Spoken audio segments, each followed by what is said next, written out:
गोकुल से राधा को बरसाने से बुलाई रही है। आराध्या अपनी मीठी आवाज में कृष्ण जी का भजन गा रही थी। उसका भजन सुनकर घर के सभी लोग मंदिर में आ जाते हैं। आराध्या आरती करके अपने माता पिता विवेक चौधरी और प्रीति विवेक चौधरी के पैर छूती है। फिर वह अपने दादा दादी महेश चौधरी और गायत्री चौधरी के पैर छूती है। आराध्या अपने बड़े भाई आनंद चौधरी के पैर छूने जाती है तो वह अपने कदम पीछे ले लेता है और वहां से चला जाता है। ये देखकर आराध्या की आंखों में आंसू आ जाते हैं। गायत्री जी कहती है, कब तक ऐसे ही रहने का इरादा है गुड़िया? उस हादसे को गुजरे हुए कितने साल हो गए हैं, अब तो आगे बढ़ जा। प्रीति जी कहती है, हाँ गुड़िया, अब हमसे नहीं देखा जाता आपका ये सूना चेहरा। आराध्या कहती है, हम अपनी गलती का ही पश्चाताप कर रहे हैं और हम जैसे हैं वैसे ही ठीक है। विवेक जी कहते हैं, पूरी जिंदगी अकेले नहीं काटी जाती गुड़िया, तुम हमारी बात समझ क्यों नहीं रही हो? तुम्हें भी किसी के सहारे की जरूरत है। आराध्या कहती है, हमें किसी के सहारे की कोई जरूरत नहीं है पापा, हम ऐसे ही खुश हैं। आराध्या वहां से अपने कमरे में चली जाती है। कोने में छुपा हुआ आनंद बाहर आता है और खुद से ही कहता है। आनंद कहता है, उदासी आपकी आंखों में साफ दिखती है, लेकिन आप कभी किसी से कहेंगे नहीं। प्रीति जी कहती है, ना जाने कब हम अपनी बेटी को पहले जैसा देख पाएंगे। पता नहीं किसकी नजर लग गई है हमारी हंसती खेलती गुड़िया को, आज इतनी शांत हो गई है। गायत्री जी कहती है, चिंता मत करो प्रीति, कान्हा जी सब सही कर देंगे। हमारी गुड़िया की जिंदगी में भी कोई ऐसा जरूर आएगा जो इसकी जिंदगी खुशियों से भर देगा। हमें पूरा भरोसा है अपने कान्हा पर। उदयपुर राठौर विला। शिवराज के रूम का सीन। शिवराज अपने कमरे में ही बने जिम रूम में वर्कआउट कर रहा था। तभी उसके कानों में शिवांश के रोने की आवाज आई। शिवराज सब कुछ छोड़कर शिवांश के पास चला गया और उसे अपनी गोद में उठाकर थपकी देते हुए इधर उधर टहलने लगा। 1 साल का शिवांश अपने पिता की गोद में आकर चुप हो गया और टुकुर टुकुर शिवराज को देखने लगा। शिवराज अगर किसी से सबसे ज्यादा प्यार करता था तो वह है उसका बेटा शिवांश, जिसके लिए शिवराज कुछ भी करने को तैयार था।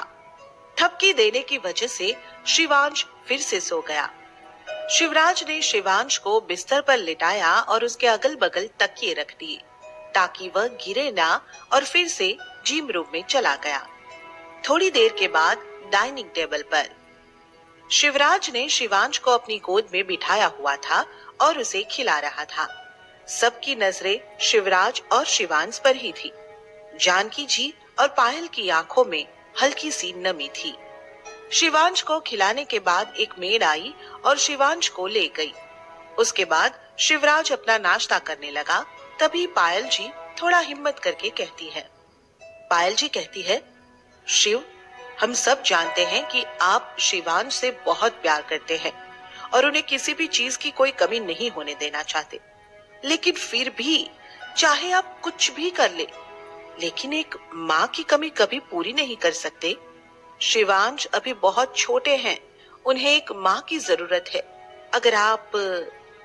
शिवराज कड़क आवाज में कहता है, हम अपने बेटे का ध्यान खुद रख सकते हैं, उन्हें किसी माँ की कोई जरूरत नहीं। आज हमारी एक इम्पोर्टेंट मीटिंग है, शिवांश का ध्यान रखिएगा। इतना कहने के साथ ही शिवराज उठा और अपने ऑफिस के लिए निकल गया। पायल जी रोते हुए कहती है, देखा ना आप लोगों ने कैसे हो गए हैं हमारे शिव, हर बात पर गुस्सा करने लगे हैं और वह भी बिल्कुल भी नहीं समझते कि शिवांश को एक माँ की जरूरत है। छोटा सा बच्चा है, बिना माँ के कैसे रहेगा।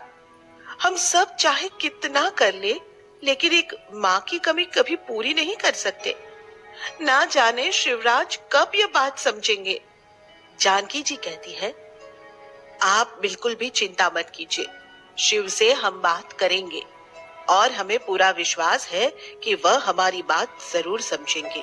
कोई तो ऐसी जरूर होगी जो हमारे शिवराज को बदलेगी, हमारे शिवराज की अर्धांगिनी बनेगी।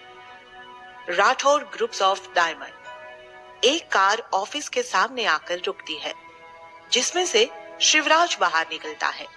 उसके निकलते ही उसका पीए पंकज उसके लिए अम्ब्रेला खोल देता है। शिवराज अपने पीए के साथ बात करते हुए ऑफिस के अंदर जाता है। उसको देखकर सबकी जान हलक में अटक जाती है। सब सांस रोके उसका कैबिन में जाने का इंतजार कर रहे थे। जैसे ही शिवराज अपने कैबिन में जाता है, वैसे ही सब चैन की सांस लेते हैं। शिवराज के रूम का सीन। शिवराज पूछता है, कोई इंपॉर्टेंट मीटिंग?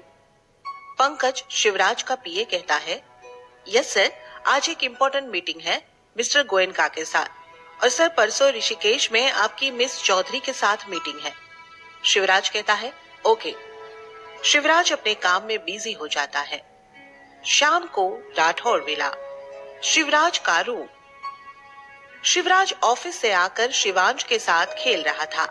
तभी जानकी जी उसके कमरे में आती है। शिवराज कहता है, अरे दादी माँ, आपने हमें नीचे बुला लिया होता। जानकी कहती है, हमें तुमसे बहुत जरूरी बात करनी है।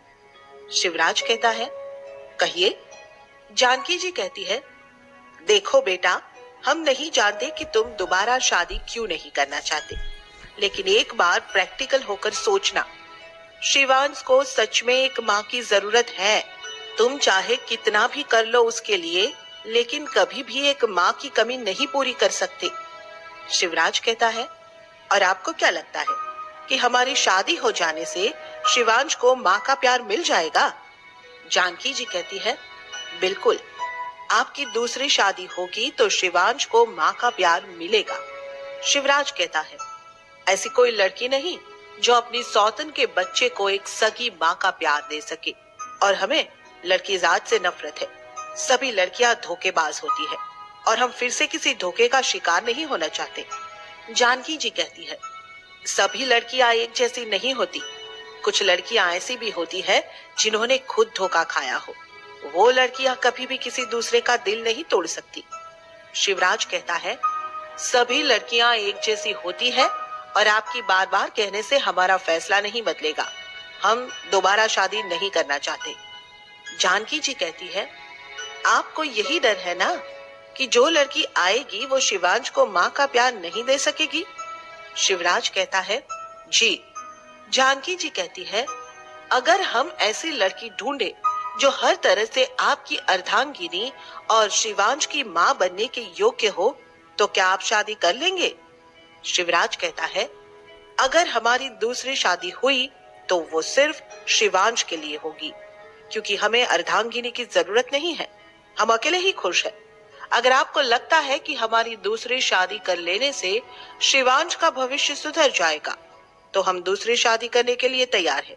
लेकिन हमारी कुछ शर्तें होगी जो आप सबको माननी होगी, और उस लड़की को भी जो इस घर में ब्याह कर आएगी।